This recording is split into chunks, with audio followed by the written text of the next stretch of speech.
It's a new video I found today on YouTube, and I want to share it with y'all. Okay, look at the thumbnail. The thumbnail says, "My father killed Dahmer because of this." Okay, what did he kill him? What did he kill him for? You know what I'm saying? What happened to Christopher Scarver, the man who killed Jeffrey Dahmer? Who killed Jeffrey Dahmer, man? Who killed Jeffrey Dahmer? Who killed Jeffrey Dahmer? Who killed Jeffrey Dahmer, y'all? Let's check this out. We already know who killed Jeffrey Dahmer, man. He was a black man. Because he was killing black people and he had a black guy in there. Let's get into the video. Yeah, man. He was killing black men and black men were like, oh. He says, God sent him to do it. You never know how life went. And both of them, everybody end up famous, man. I'm getting to the vid. Y'all like this video? Like I said, if you're new to the network, welcome to the network.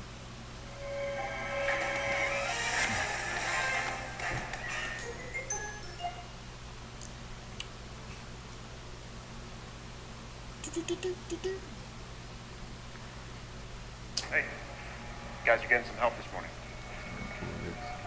Christopher Scarver, the man who killed Jeffrey Dahmer, has a story that goes beyond the infamous murder in prison. From a troubled childhood to his own crimes and incarceration, Scarver's life is a complex tale of mental illness, institutional failures, and the consequences of crossing paths with a notorious serial killer. They picked the right character. Christopher Scarver's early... They picked the right character. He looked just like the original person.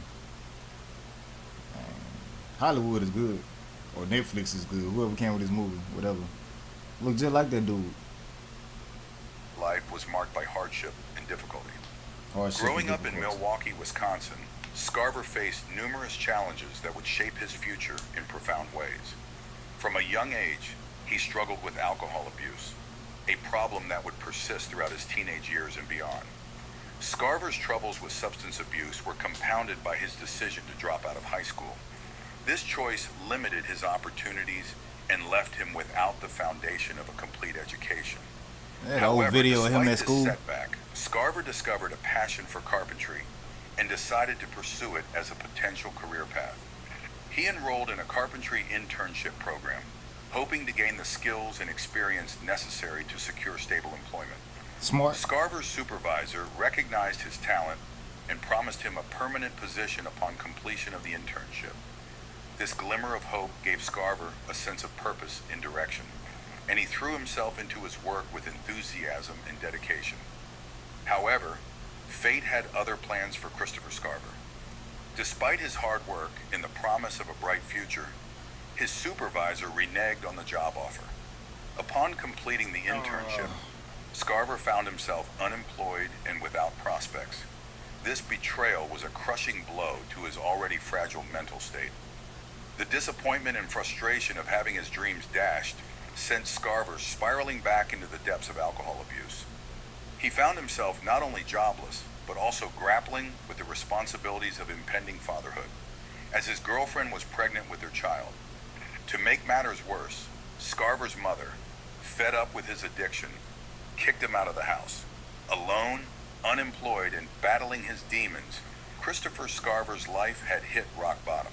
Yeah. It was at this point that he began to hear voices right in his head, urging him to take drastic action. These voices would eventually lead him down a path of violence and destruction, setting the stage for his fateful encounter with Jeffrey Dahmer years later. The voices and the crime that sent Scarver to prison. As Christopher Scarver's life unraveled, he found himself increasingly tormented by the voices in his head. These voices, which he later described as belonging to a family, a mother, father, son, and daughter. Yeah, they schizophrenia, y'all. Them demons, man. When a person's schizophrenia, look at them demons. They fight demons. You gotta get delivered from that. Like, only Jesus can deliver you from that. Doctors say schizophrenia don't go away. Yes, it can go away. Began to exert a powerful influence over his thoughts and actions.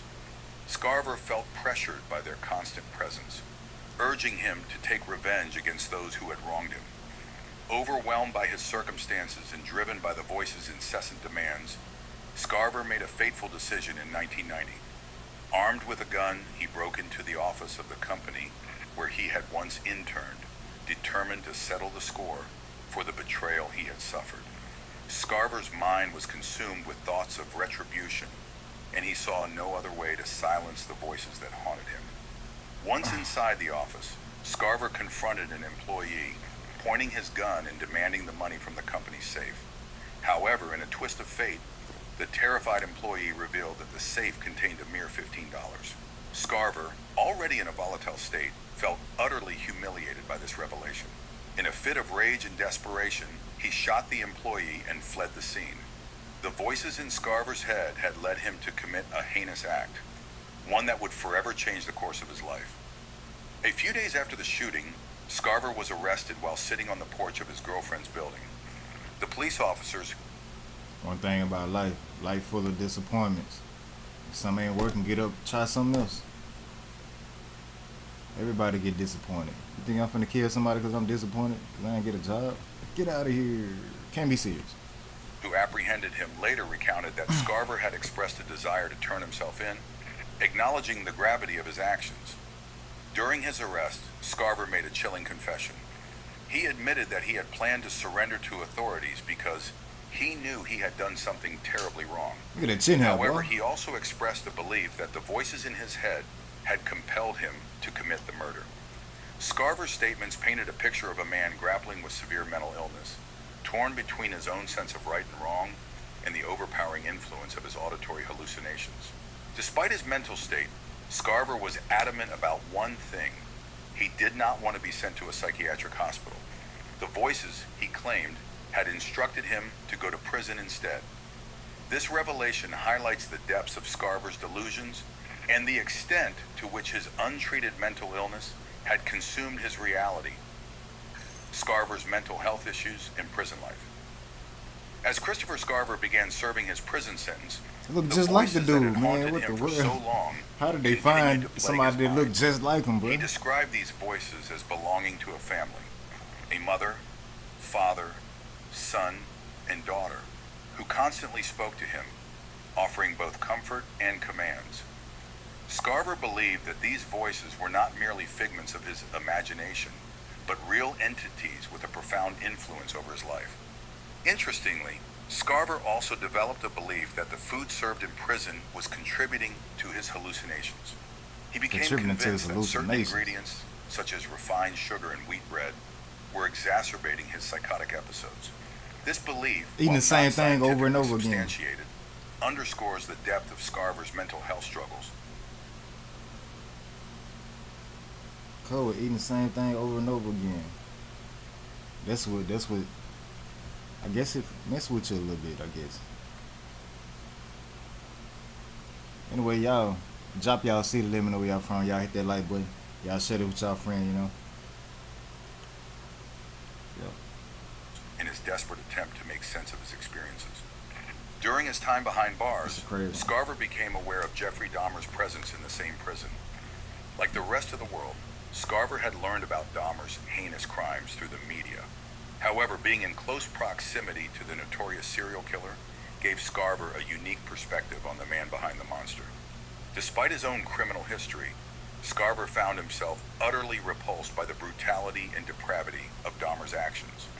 He struggled to comprehend how anyone could commit such atrocities, and the thought of sharing a prison with Dahmer filled him with a sense of unease and disgust. Scarver's revulsion towards Dahmer was further fueled by the serial killer's behavior in prison. According to Scarver, Hey, all I can say, Jeffrey Dahmer should have got him before he got him, you hear me? That's all I can say. But rest in peace to Jeffrey Dahmer, you know what I'm saying? Even though he did what he did, I can't judge nobody, neither can you. Hey. Dahmer would go out of his way to taunt and torment other inmates. He would fashion his food into grotesque shapes resembling body parts and use ketchup packets to simulate blood, all while grinning and reveling in his macabre antics. Dahmer's actions earned him the nickname Cannibal among his fellow prisoners, and his presence created a tense and hostile atmosphere within the prison walls. Boy, nasty. Scarver observed Dahmer from a distance. choosing not to interact with him directly for fear of becoming a target of his twisted humor. As Scarver witnessed Dahmer's unsettling behavior, he became increasingly convinced that the serial killer had no remorse for his crimes. In Scarver's eyes, while some prisoners seemed genuinely repentant for their actions, Dahmer appeared to relish in his notoriety and the fear he instilled in others. The fateful day, Scarver's deadly confrontation with Dahmer. On the morning of November 28, 1994, Christopher Scarver found himself assigned to a routine cleaning detail alongside two other inmates in the prison gymnasium. That's the year I was born. Little did he know that this seemingly mundane task would soon turn into a deadly confrontation that would forever cement his place in the annals of crime.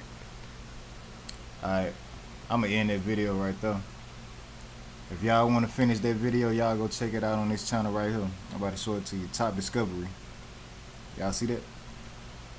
What happened to Christopher Scarver, the man who killed Jeffrey Dahmer? If you want to see the full video, go check it out right there. They dropped 2 weeks ago. Okay, this the part where he about to take him out, and I ain't finna post it on my page. He was assigned to the same room as him, and that's when he hit him with something, like he beat him to death with something, and it was over with. He made history after that. Both of them made history. Dumb history, evil history. Boys made evil history, but they made history. But I'm done with that video, man. Y'all catch me on the next one. Let me know if you like my reaction videos. Let me see how I'm gonna do this. Okay, I'll go right there. Alright.